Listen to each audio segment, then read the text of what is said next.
আজিৰ এই ভিডিঅ'টোত আমি ক্লাছ 12 ইংলিছৰ চেপ্টাৰ 1 দ্য লাষ্ট লেছনৰ most important question answer discussion কৰিম যিবোৰ কোৱেশ্চন তোমালোকৰ ফাইনেল এক্সামত অহাৰ সম্ভাৱনা বেছি আছে। আজিৰ এই ভিডিঅ'টোত আমি তোমালোকৰ বহুতো এনালাইসিস কৰি যিবোৰ কোৱেশ্চন তোমালোকৰ ফাইনেল এক্সামৰ কাৰণে ইম্পৰ্টেণ্ট হয় তেনেকুৱা ধৰণৰ কোৱেশ্চন আমি আজি এই ভিডিঅ'টো লৈ আহিছোঁ আৰু আজিয়ে আমি তোমালোকক বাকিবোৰ চেপ্টাৰৰ ভিডিঅ' দিম। সো তোমালোকে এই কোৱেশ্চনবোৰ তোমালোকে ভালকৈ প্ৰিপেয়াৰ কৰিবা আৰু তোমালোকৰ কপিত নোট ডাউন কৰি ল'বা আৰু এইবোৰ কোৱেশ্চন তোমালোকে পৰীক্ষাৰ আগত এবাৰ হ'লেও চাই যাবা। তেনেহ'লে বলা আজি ভিডিঅ'টো আমি ষ্টাৰ্ট কৰিছোঁ।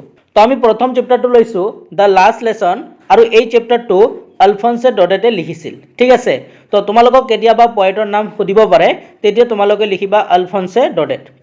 তো ইয়াতে আমি লিখিছোঁ most important question final exam. তো এক নম্বৰ যেটো তোমালোকৰ ইম্পৰ্টেণ্ট কোৱেশ্চন হয় সেইটো হ'ল what lesson do you learn from the history the last lesson. যে তোমালোকে দ্য লাষ্ট লেছনৰ পৰা কি শিকিলা এইটো তোমালোকক লিখিব কৈছে। ঠিক আছে, তো এই কোৱেশ্চনটো তোমালোকৰ ফাইনেল এক্সামৰ কাৰণে এইবাৰ ইম্পৰ্টেণ্ট হ'ব পাৰে, তোমালোকে এইটো ভালকৈ চাবা। নেক্সট 2 নম্বৰ আমি এটা কোৱেশ্চন ৰাখিছোঁ সেইটো হ'ল how was M Hamel dress differently that day. তো এম হেমেলে সেইদিনা মানে কেনেধৰণৰ মানে ডিফাৰেণ্টলি কাপোৰ পিন্ধিছিল এইটো ইয়াতে লিখিব কৈছে যে how was M Hamel dress differently that সেইদিনা এম হেমেলৰ মানে কেনেকুৱা ধৰণৰ মানে কাপোৰ পিন্ধিছিল। ঠিক আছে, তো এইটো কোৱেশ্চন তোমালোকৰ এইবাৰ আহিব পাৰে 2 মাৰ্কৰ কাৰণে। নেক্সট 3 নম্বৰ কোৱেশ্চনটো হ'ল what they make them sing in German even the pigeon what could this mean. মানে কি যে ফ্ৰেন্সে ভাবিছিল যে যিবোৰ চোৰাই আছিল ঠিক আছে সেই চোৰাইবোৰক কি তেওঁলোকে মানে জাৰ্মান ভাষা শিকাব নেকি এইটো ইয়াতে সুধিছে যে will they make them sing in German even the pigeon what could this mean. মানে ফ্ৰেন্সে ভাবিছিল নেকি যে চোৰাইবোৰকো তেওঁলোকে কি জাৰ্মান মানে ভাষা শিকাব নেকি। তো এইটো তোমালোকক কি কৈছে হোৱাট কুড দিছ মিন, এইটো কি অৰ্থ বুজায় সেইটো তোমালোকক ইয়াতে লিখিব কৈছে আৰু এইটো কোৱেশ্চন তোমালোকৰ এইবাৰ ফাইনেলৰ কাৰণে ইম্পৰ্টেণ্ট হ'ব পাৰে। ঠিক আছে, তো তোমালোকে এইটো ভালকৈ পঢ়িবা। নেক্সট 4 নম্বৰ কোৱেশ্চনটো তোমালোকৰ কাৰণে ইম্পৰ্টেণ্ট হ'ব পাৰে যে what are M Hamel view about the French language. মানে এম হেমেলে ফ্ৰেঞ্চ লেংগুৱেজৰ বিষয়ে কি কৈছিল। ঠিক আছে, তো ভিউ কি এইটো তোমালোকক ইয়াতে লিখিব কৈছে। এই কোৱেশ্চনটো তোমালোকৰ ইম্পৰ্টেণ্ট হয়। নেক্সট 5 নম্বৰত আমি কোৱেশ্চন ৰাখিছোঁ what is the river mention in the last lesson. যে লাষ্ট লেছনত যিটো নদীৰ নাম মেনশ্যন কৰা হৈছে সেই নদীটোৰ নাম কি, তো এইটো তোমালোকক ইয়াতে লিখিব কৈছে। সেই নদীটোৰ নাম চাৰ নদী আছিল। ঠিক আছে, সো তোমালোকে এইটো কোৱেশ্চন ভালকৈ পঢ়িবা।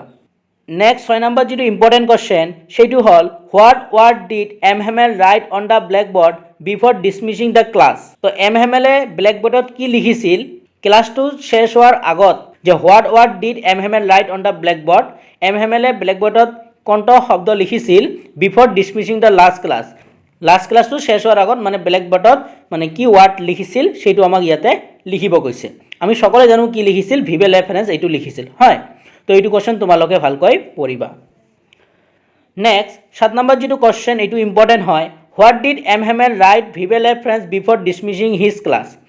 তো ইয়াতে তোমালোকৰ ইয়াতে হোৱাট নহ'ব, এইটো হ'ব তোমালোকৰ হোৱাই। যে why did M Hamel write vive la France before dismissing his class. যে ক্লাছটো শেষ হোৱাৰ আগত এম হেমেলে ব্লেকবোৰ্ডত ভিভে লে ফ্ৰেন্স কিয় লিখিছিল এইটো তোমালোকক সুধিছে।